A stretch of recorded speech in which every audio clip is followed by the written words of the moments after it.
ज्ञान कर्म संन्यास योग। इस अध्याय में हम सगुण भगवान का प्रभाव, कर्म योग का विषय, योगी महात्मा पुरुषों के आचरण और उनकी महिमा, फल सहित पृथक पृथक यज्ञों का कथन और ज्ञान की महिमा का वर्णन करेंगे। श्री भगवान बोले, मैंने इस अविनाशी योग को सूर्य से कहा था। सूर्य ने अपने पुत्र वैवस्वत मनु से कहा और मनु ने अपने पुत्र राजा इक्ष्वाकु से कहा।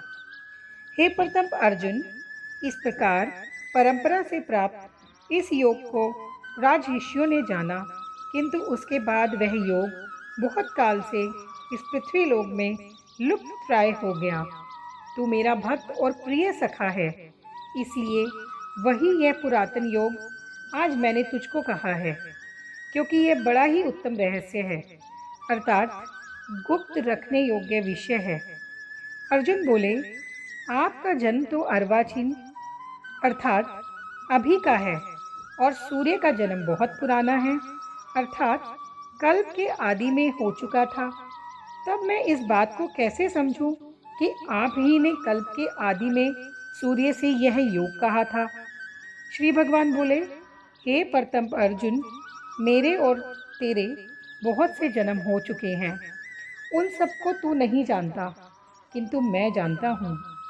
मैं अजन्मा और अविनाशी स्वरूप होते हुए भी तथा समस्त प्राणियों का ईश्वर होते हुए भी अपनी प्रकृति को अधीन करके अपनी योग माया से प्रकट होता हूँ। हे भारत, जब जब धर्म की हानि और अधर्म की वृद्धि होती है, तब तब ही मैं अपने रूप को रचता हूँ, अर्थात साकार रूप से लोगों के सम्मुख प्रकट होता हूँ।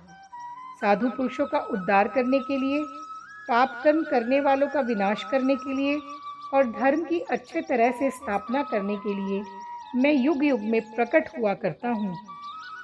हे अर्जुन, मेरे जन्म और कर्म दिव्य अर्थात निर्मल और अलौकिक हैं।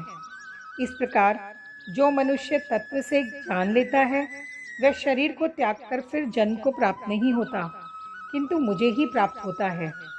पहले भी जिनके राग, भय और क्रोध सर्वथा नष्ट हो गए थे और जो मुझ में अनन्य प्रेम पूर्वक स्थित रहते थे, ऐसे मेरे आश्रित रहने वाले बहुत से भक्त उपयुक्त ज्ञान रूप तप से पवित्र होकर मेरे स्वरूप को प्राप्त हो चुके हैं।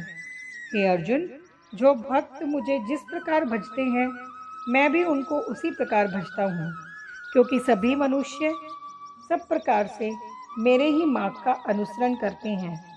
इस लोक में कर्मों के फल को चाहने वाले लोग देवताओं का पूजन करते हैं, क्योंकि उनको कर्मों से उत्पन्न होने वाली सिद्धि शीघ्र मिल जाती है। ब्राह्मण, क्षत्रिय, वैश्य और शूद्र, इन 4 वर्णों का समूह गुण और कर्मों के विभाग पूर्वक मेरे द्वारा रचा गया है। इस प्रकार उस सृष्टि रचनादि कर्म का कर्ता होने पर भी मुझ अविनाशी परमेश्वर को तू वास्तव में अकर्ता ही जान।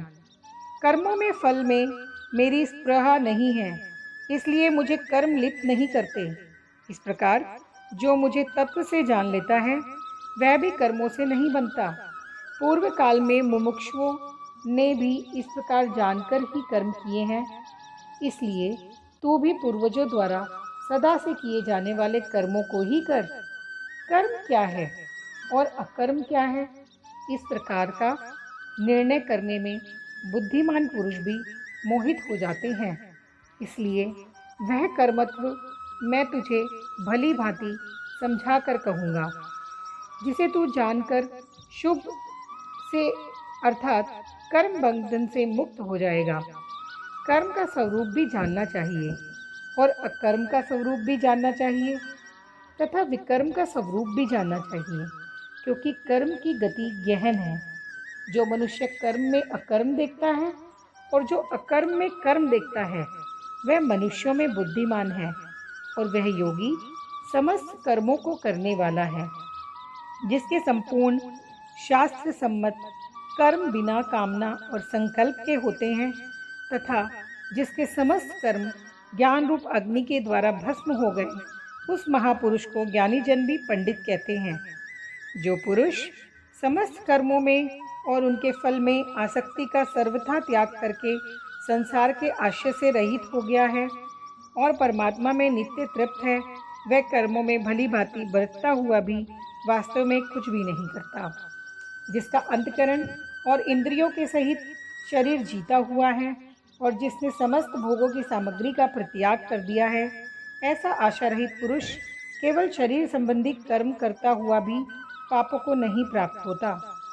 जो बिना इच्छा के अपने आप प्राप्त हुए पदार्थ में सदा संतुष्ट रहता है, जिसमें ईर्ष्या का सर्वथा अभाव हो गया है, जो हर शोक आदि द्वंद्वों से सर्वथा अतीत हो गया है, ऐसा सिद्धि और असिद्धि में सम रहने वाला कर्मयोगी कर्म करता हुआ भी उनसे नहीं बनता। जिसकी आसक्ति सर्वथा नष्ट हो गई है, जो देहाभिमान और ममता से रहित हो गया है, जिसका चित्त निरंतर परमात्मा के ज्ञान में स्थित रहता है, ऐसा केवल यज्ञ संपादन करने के लिए कर्म करने वाले मनुष्य के संपूर्ण कर्म भली भांति विलीन हो जाते हैं। जिस यज्ञ में अर्पण अर्थात श्रुवा आदि भी ब्रह्मा है और हवन किए जाने योग्य द्रव्य भी ब्रह्मा है तथा ब्रह्मरूप कर्ता के द्वारा ब्रह्मरूप अग्नि में आहुति देना क्रिया भी ब्रह्म है, उस ब्रह्म कर्म में स्थित रहने वाले योगी द्वारा प्राप्त किए जाने वाले योग्य फल भी ब्रह्म ही हैं।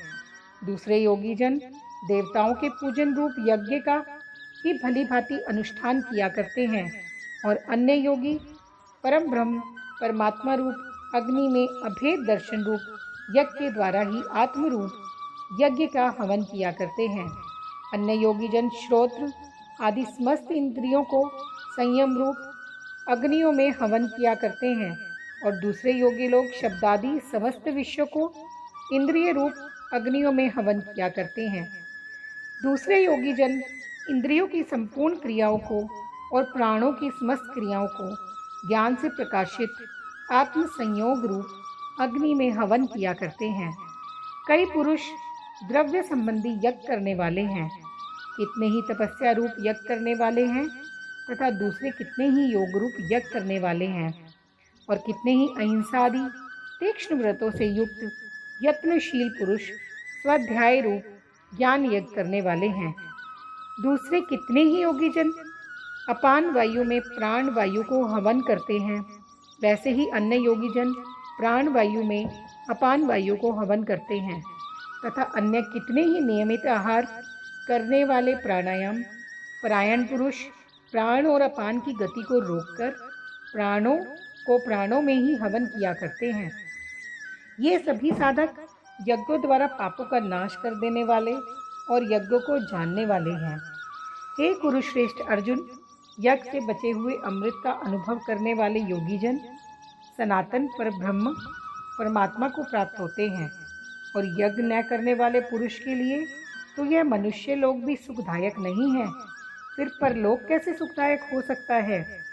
इसी प्रकार और भी बहुत तरह के यज्ञ वेद की वाणी में विस्तार से कहे गए हैं।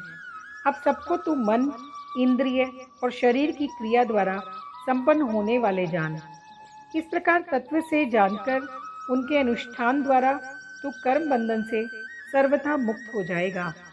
हे प्रतंप अर्जुन, द्रव्य में यज्ञ की अपेक्षा ज्ञान यज्ञ अत्यंत श्रेष्ठ है तथा यावन मात्र संपूर्ण कर्म ज्ञान में समाप्त हो जाते हैं, उस ज्ञान को तू तत्वदर्शी ज्ञानियों के पास जाकर समझ।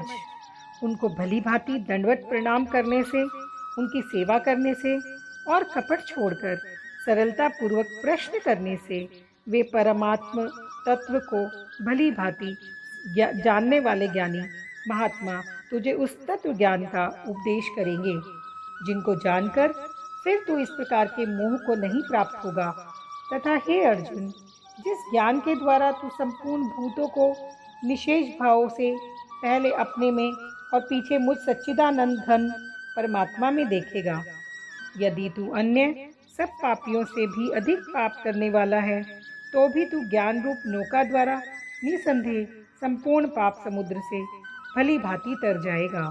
क्योंकि हे अर्जुन, जैसे प्रज्वलित अग्नि ईंधनों को भस्ममय कर देता है, वैसे ही ज्ञान रूप अग्नि संपूर्ण कर्मों के फल को भस्म कर देती है।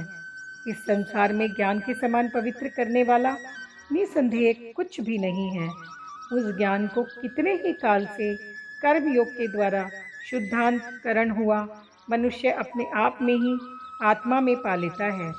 जितेंद्रिय, साधन परायण और श्रद्धावान मनुष्य ज्ञान को प्राप्त होता है तथा ज्ञान को प्राप्त होकर वह बिना विलंब के तत्काल ही भगवान प्राप्ति परम शांति को प्राप्त हो जाता है।